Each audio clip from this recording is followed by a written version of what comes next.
ठीक है, तो कैरेज इनवर्ड आपका डायरेक्ट एक्सपेंसेस है, और वेयर एज आप देख रहे हो carriage outward is related to sales. ठीक है, तो ये आपका इनडायरेक्ट एक्सपेंस होगा। ठीक है, क्योंकि लेफ्ट साइड में सिर्फ वो, क्योंकि सेल्स से जो सेल्स में करने में जो एक्सपेंसेस होते हैं वो आपके परचेजेस से रिलेटेड नहीं होते, वो सेल्स से रिलेटेड होते हैं। ठीक है, तो दैट मीन्स कि आपका यहाँ पे तो नहीं आ सकता इस साइड, क्योंकि यहाँ पे सिर्फ वही एक्सपेंस आएगा जो डायरेक्ट होगा। तो ट्रेडिंग अकाउंट में वही एक्सपेंस आता है, परचेजेस आते हैं, और साथ में वही एक्सपेंस आता है जो डायरेक्टली रिलेटेड टू परचेजेस होगा। ठीक है, ऑक्ट्राई रॉयल्टी की बात कर रहे थे, जैसे एनएचपीसी का मैंने एग्जांपल दिया था। ठीक है, तो एट जैसे फॉर एग्जांपल आपका ममता बनर्जी है, she also takes this royalty, अपने जो भी जितने भी हाइड्रो पावर प्रोजेक्ट्स है उसमें रॉयल्टी लेती है, एवरी स्टेट टेक्स।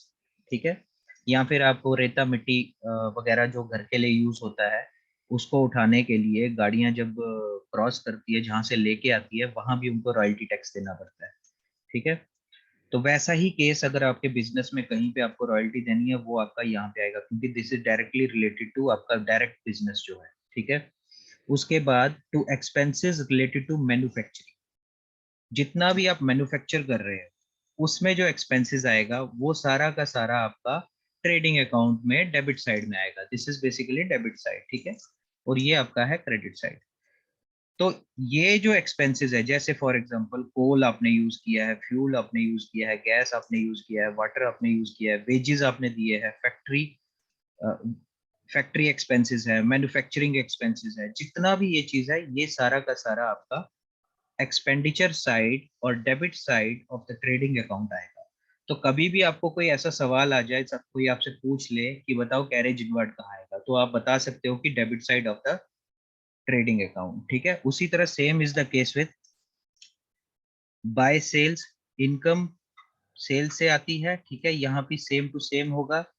सेल्स का सपोज आपने 70,000 की सेल्स की है, उसमें से आपका रिटर्न आपको 2,000 का आ गया, तो ओवरऑल नेट सेल्स कितनी होगी आपकी? 68,000 की।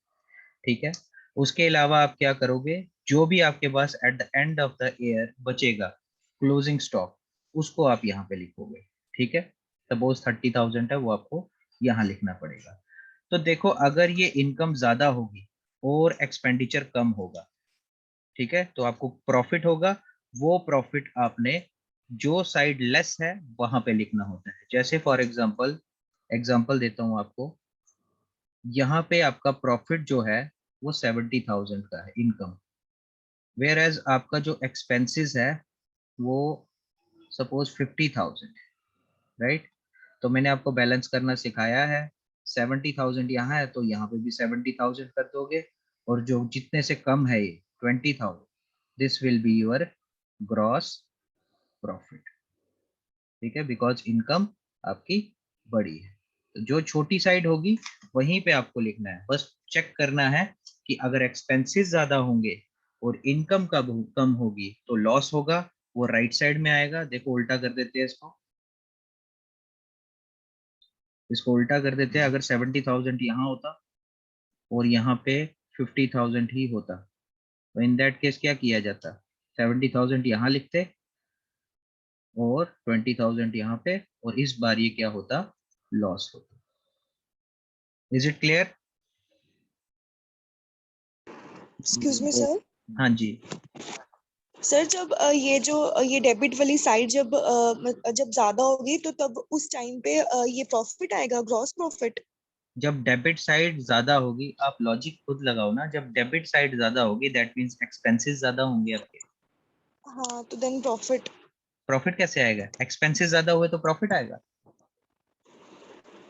नहीं सर, आपने अभी बताया ना कि ये जब एक्सपेंसेस वाली साइड ज्यादा होगी इनकम वाली साइड से, तो यहाँ पे आएगा ग्रॉस प्रॉफिट, और जब ये वाली नहीं, होगी उल्टा तो देन बोल दिया आपने।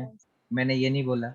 मैंने बोला अगर इनकम साइड ज्यादा होगी, एक्सपेंसेस कम होंगे, तब आएगा आपका ग्रॉस प्रॉफिट। ठीक है सर। और अगर एक्सपेंसेस आपके ज्यादा होंगे, इनकम आपकी कम देन है, लॉस। तो ठीक है ऑब्वियसली सर। लॉस होगा। ठीक है, ओके। तो इस साइड यहाँ तो ग्रॉस लॉस आएगा, इस साइड यहाँ तो ग्रॉस प्रॉफिट आएगा, ठीक है। वो डिपेंडिंग ऑन एक्सपेंसेस ज्यादा है या इनकम ज्यादा है।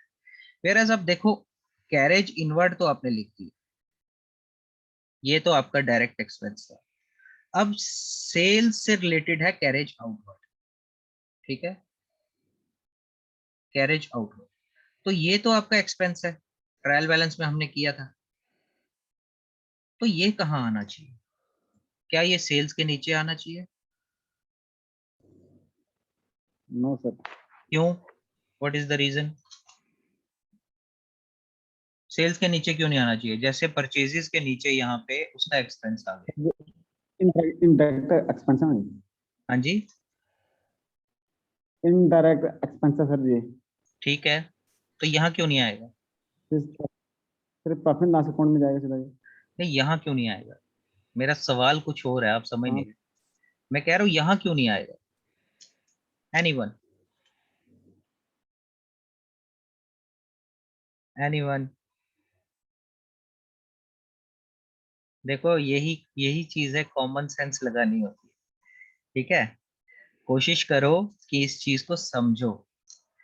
अब परचेजेस है, परचेजेस से रिलेटेड एक्सपेंसेस यहाँ आएंगे, बिकॉज यहाँ पे कॉलम एक्सपेंसेस का है। अब कुछ पकड़ा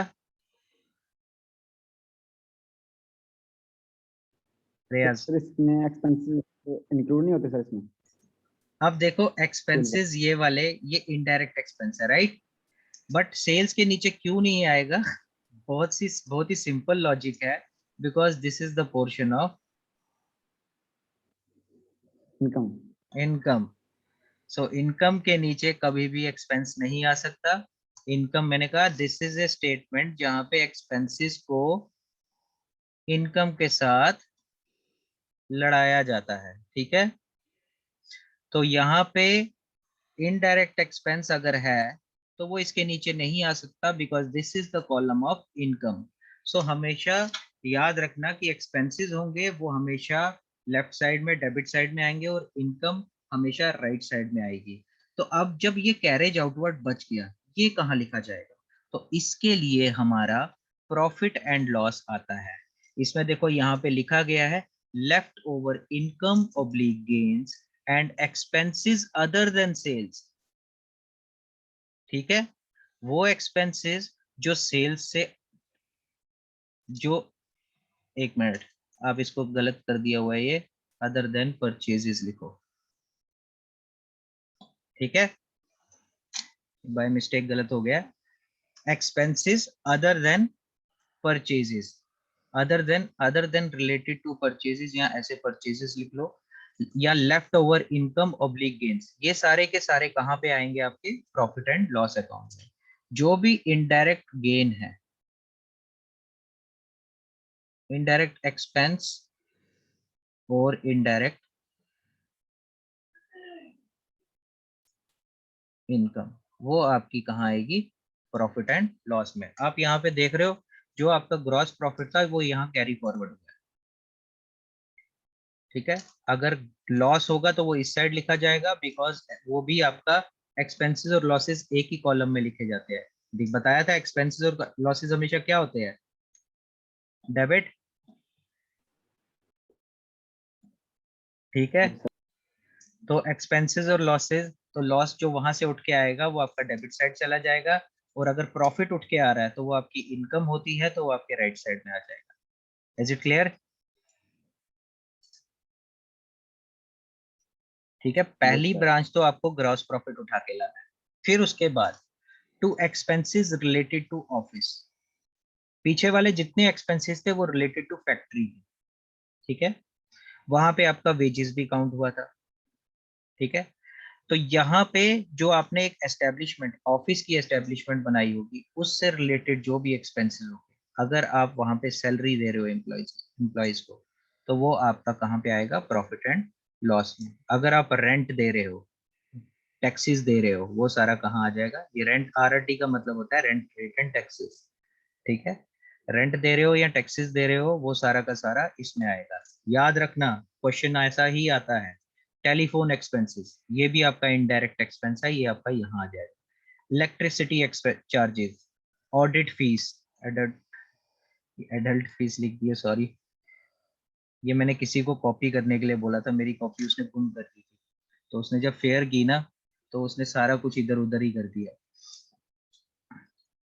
ठीक है, तो audit fee, printing and stationery, ये सारा का सारा आपका इनडायरेक्ट एक्सपेंस है। उसके बाद two expenses related to selling, यहाँ देखो आपका आ गया क्या, कैरेज आउटवर्ड, और दूसरा सेलिंग एक्सपेंसेस, ये सारे के सारे यहाँ पे आएंगे।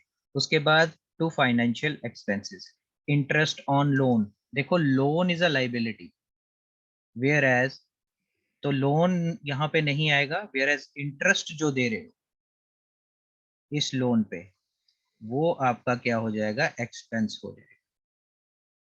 Is it clear? जो आप लोन ले रहे हो that will come under liability portion, वो हम बैलेंस शीट में पढ़ेंगे। वेयर एज जो इंटरेस्ट दे रहे हो उस लोन का, वो आपका कहाँ लिखा जाएगा, यहाँ पे लिखा जाएगा। वैसे ही ओवरड्राफ्ट का जो इंटरेस्ट होगा वो भी आपका एक्सपेंसेस में लिखा जाएगा, कहाँ पे, प्रॉफिट एंड लॉस अकाउंट में। उसके बाद ऑल टाइप्स ऑफ लॉसेस, जितने भी लॉसेस हमने अभी पीछे पढ़े हैं आज तक, वो सारे के सारे यहाँ पे आएंगे। ठीक है, जैसे for example bad debt, discount allowed, depreciation, loss by fire, theft, flood, loss on sale of asset, ये सारे के सारे जो है ये लॉसेस है। और लॉसेस हमेशा किस साइड आएंगे, debit side of the profit and loss account. तो नेक्स्ट टाइम, नेक्स्ट लेक्चर में मैं सबसे पूछूंगा कौन सी चीज कहाँ आएगी, तो ये चीज अच्छे से लर्न कर लेना। ठीक है, आप स्क्रीनशॉट भी ले सकते हो, मैं गन बोर्ड डाल देता हूँ उसमें, बिठा दूंगा आपके लिए, तो आप इसका स्क्रीनशॉट भी ले सकते हो। तो ये चीज याद सर रखना, ऑडिट नेक्स्ट टाइम मैं पूछूंगा। हाँ जी, ऑडिट फीस क्या होती है? ऑडिट फीस क्या होती है? ठीक है, ऑडिट फीस का मतलब होता है जब आप डिपार्टमेंट में जाओगे ना, अभी जब जाओगे किसी भी सरकारी दफ्तरों में, जहां भी सिलेक्शन हुई आपकी, होप्स हो कि आप सभी की सिलेक्शन हो जाए, तो वहां पे ना ऑडिट इज समथिंग जो आपके अकाउंट्स का ऑडिट होता है। ऑडिट मतलब कि चेक होते हैं जो आपके अकाउंट्स, ठीक है, उस चेक करने के लिए एक फीस होती है जो आपकी ऑडिटर्स को देनी होती है। हमारे सरकारी दफ्तरों में ऐसा नहीं होता है, बट प्राइवेट ऑर्गेनाइजेशन में होता है। ठीक है, सरकारी दफ्तरों में सब कुछ सरकार का ही है, तो वो हो जाता है उसका। ठीक है, उसमें कोई फीस फूस नहीं देनी पड़ती, तो सरकार दोनों को अपने अपने लेवल पे पे करती है। वेयर एज अगर जब आप किसी किसी भी अपनी कंपनी का ऑडिट करवाते हो, तो वहां पे कोई ना कोई ऑडिटर उठ के आएगा और आपकी कंपनी का ऑडिट करेगा। वो हम बहुत जरूरी होता है ऑडिट कराना, क्योंकि उससे हमें ये पता लगता है कि आपका जो अकाउंट है वो प्रॉपरली मेंटेन्ड है कि नहीं है, कहीं गलती तो नहीं हुई है। क्योंकि अगर आप ये सोचते रहे मेरा ऑफिस प्रॉफिट में जा रहा है, प्रॉफिट में जा रहा है, एक टाइम पे एकदम से डूब गया, तो सब गड़बड़ हो जाएगी। इसलिए टाइम टू टाइम ऑडिट कराना बहुत जरूरी होता है, और उस ऑडिट करने के लिए एक ऑडिटर बुलाया जाता है, और उस ऑडिटर को जो पैसा दिया जाता है that is audit fee. Is it clear? Yes sir. ठीक है, चलो नेक्स्ट, आपका इनकम साइड आ गया। इनकम साइड में जो भी इनकम गेन, ठीक है, अदर देन सेल, जो भी इनकम या गेन अदर देन सेल होगी वो आपकी यहाँ आएगी। For example rent receive, discount receive, commission receive, bad debt recovered, not bad debt, bad debt recovered, मैंने कहा था जर्नल में पढ़ाया था bad debt recovered is a income. ठीक है, उसी तरह profit earn on sale of asset, वो भी आपका कहाँ आएगा, income side of the profit and loss account, और credit side of the profit and loss account. फिर से इसको कैलकुलेट किया जाएगा, तो अगर इनकम बड़ी होगी और एक्सपेंसेस कम होंगे, तो आपका क्या आ जाएगा, नेट प्रॉफिट।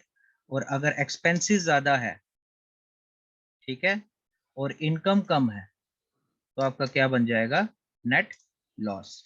तो वो नेट लॉस ट्रांसफर, देखो यहाँ लिखा हुआ है ट्रांसफर टू बैलेंस शीट, ये लॉस जो होता है ये बैलेंस शीट में जाके ट्रांसफर हो जाता है। ठीक है, यहाँ तक किसी को समझ ना आया हो?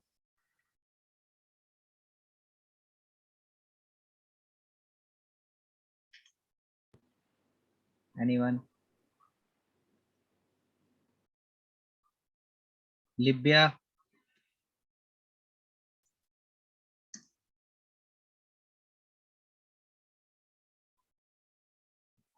कोई ऑन भी है कि सब भाग गए? तो सब आना है सर। अच्छा ठीक है। लिब्या कहाँ है? Libya, I think she is offline. चलो, रिया महाजन आपको समझ आया? Yes sir. Shruti, Harpreet Kaur, Diksha Bali, response दिया करो यार। Yes sir. ठीक है, यस सर। ओके। तो आज के लिए हम Yes, इतना sir. ही रखते हैं। तो किसी को ट्रेडिंग, हाँ जी पूछो। सर कल का क्वेश्चन है सर। पूछो। सर एमसीक्यू है सर बीआरएस के रिगार्डिंग। सर देखो, एक एमसीक्यू था। अच्छा यस सर। एक मिनट, हाँ आप पूछो। सर ये बीआरएस आवाज इज किस अ चीज की पार्ट आ ऑफ रही है आप? सर कोई सर सो रहा ऐसी है? डिस्टरबेंस है। Yes sir. Okay. Sir BRS is a part of the double entry system, not a part of the double entry it is not a system. Part of the double entry system. Sir not a part sir, इसमें none of this नहीं आएगा। नहीं, it is not a part of double entry system. ठीक है, मैं आपको बताऊंगा yes इसका, सर। इसको मैं अच्छे से यस सर। एक्सप्लेन करूंगा आपको। देखो जब एमसीक्यूज आएंगे ना, तो तब हम यस सर। अच्छे से इसको एक्सप्लेन करेंगे। क्या होता है ना, डिफरेंट, आप जितनी अकाउंट्स की बुक्स निकालोगे ना, हर जगह आपको yes different sir. Different answers दिखेंगे।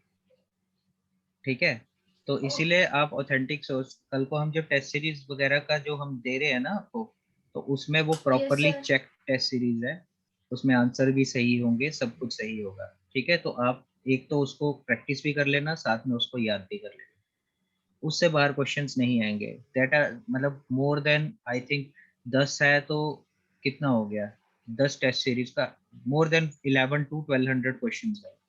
ठीक है, एक तो वो है आपके, और ओके उसमें सर। सब कुछ है, अकाउंट्स भी है क्लियर सर। और सर इसका आपका दूसरा भी है।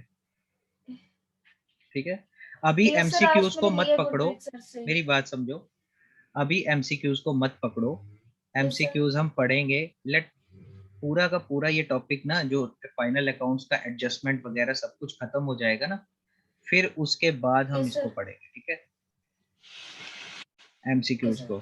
एक minute, let me complete everything. क्योंकि क्या होता है कि जब एकदम से ना फिर उस पे आ जाता है, बहुत सी चीजें ऐसी होती है, हम भी जब पढ़ा रहे होते हैं ना, तो एमसीक्यूज जब एमसीक्यूज पे आते हैं तो सॉल्व करने में ना हमें भी बहुत बार गलती हो जाती है। ठीक है, तो हम इसलिए, मैं इसलिए बोल रहा हूँ कि एक ना सिंक्रोनाइज वे में चलेंगे, तो जब हम वहां पे पहुंचेंगे ना, सो दैट कि I am also prepared for that. ठीक है, okay sir. Prepared in the sense मुझे कोई तैयारी नहीं करनी, बट ये होता है एक माइंडसेट होता है। अभी हम कुछ और पढ़ रहे हैं, थ्योरी पढ़ रहे हैं, तो प्रैक्टिकल जब करते हैं ना, ऑब्जेक्टिव यस क्वेश्चंस सर। में बहुत डिफरेंस आ जाता है। ठीक है, यस सर। तो सर नहीं हम, एक्चुअली टॉपिक प्रिपेयर कर रहे थे तो ऐसा लगा कि नहीं आता है, तो सर आप एक काम इसीलिए करो, एमसीक्यू पे शिफ्ट हुए थे फिलहाल थोड़ा सा नहीं, ये ट्राई के लिए कि मैं ये आता ही नहीं। जो मैंने क्वेश्चन बता कराए है ना आपको, फिलहाल उनको यस सर। 2 बार 3 बार खुद सॉल्व करो, सो दैट कि आपको पूरा का पूरा कनेक्शन समझ आए। मैंने इसलिए कितने क्वेश्चंस, 20-20 यस सर। क्वेश्चंस कम से कम करवाए हैं आपको, जर्नल के भी मैंने 20-25 क्वेश्चन ज्यादा यस। करवाए। तो उसको अच्छे से समझो कि वो उसका यस लिंक सर। क्या बोल रहा है। ठीक है, इसमें हम एमसीक्यूज उसी में से निकालेंगे, जो मैंने आपको पढ़ाया, आधे उसमें से निकलेंगे, आधे उससे भी कॉम्प्लिकेटेड होंगे। तो I will not leave every, मतलब आई विल नॉट लीव, कोई भी ऐसा कॉर्नर नहीं छूटेगा आपका, आप उससे बेफिक्र रहें। ठीक है, because I know how to yes sir. Complete it, तो मैंने सर इसकी क्रैक। पीडीएफ। हाँ जी, पीडीएफ, यस सर। सर इसकी पीडीएफ मिलेगी? Yes sir. पीडीएफ मिल जाएगी आपको। किस किस यस बच्चे सर। ने सर किस, एक्चुअली ना कई स्क्रीनशॉट्स लिए हाँ लिए जी, नहीं हुए पूछ लो पहले, आप खत्म करो। हैं सर। सर नहीं एक्चुअली ना कई सारे स्क्रीनशॉट्स लिए नहीं हुए ना सर। सर जो आप साथ साथ में बोलते हो वो तो लिखा हुआ है सर, ऐसे जो अभी आपने ये जो सेंड किया तो सर ये नहीं था, तो प्रैक्टिस के लिए सर ये शीट्स चाहिए थी, आपके जो रिटन स्टेटमेंट चाहिए। Okay right, I will send you everything. मैं गुरप्रीत सर को भेज दूंगा। थोड़ा सा मैं ये सोच रहा हूँ कि मेरे को ना एक्चुअली गुरप्रीत सर टाइम नहीं दे रहे हैं बिल्कुल भी, तो मेरे ना डेली क्लास हो रही है, ये आपको भी मालूम है 2-3 दिन यस से। सर। तो मुझे ना ये सर टाइम नहीं आपकी मिल डेली रहा है की एक्चुअली। क्लास है। तो मेरे को ऑफिस भी होता है मेरा, सुबह से शाम तक, आज भी 7 बजे आया हूँ ऑफिस से, तो वो काम भी करना है, फिर आपको पढ़ाना भी है, तो मुझे ना थोड़ा सा टाइम नहीं मिल रहा। लेट मी कंप्लीट एवरीथिंग, ये वाला पोर्शन थोड़ा सा मुझे बीच में 1-2 दिन मिलेंगे ना, तो मैं सब कुछ आपको भेजूंगा, पीडीएफ भी, जो भी मेरे पास पड़ा होगा material, I will send everything. ठीक है, इसके अलावा मेरे पास नोट्स भी है, ओके तो वो नोट्स में सर से बात कर लूंगा, कैसे आपको डिस्ट्रीब्यूट करने हैं वो भी दे दूंगा आपको। ठीक है, ओके सर। चलो आज के लिए हम इतना ही रखते हैं। तो नेक्स्ट लेक्चर में आई होप कि कल क्लास ना हो क्योंकि मैं खुद थक गया हूँ थोड़ा सा। तो नेक्स्ट मैं सर को कोशिश करूंगा परसों रखने की क्लास, तो परसों हम पढ़ेंगे। ठीक है, चलो आज के लिए इतना ही। ठीक थैंक है। यू।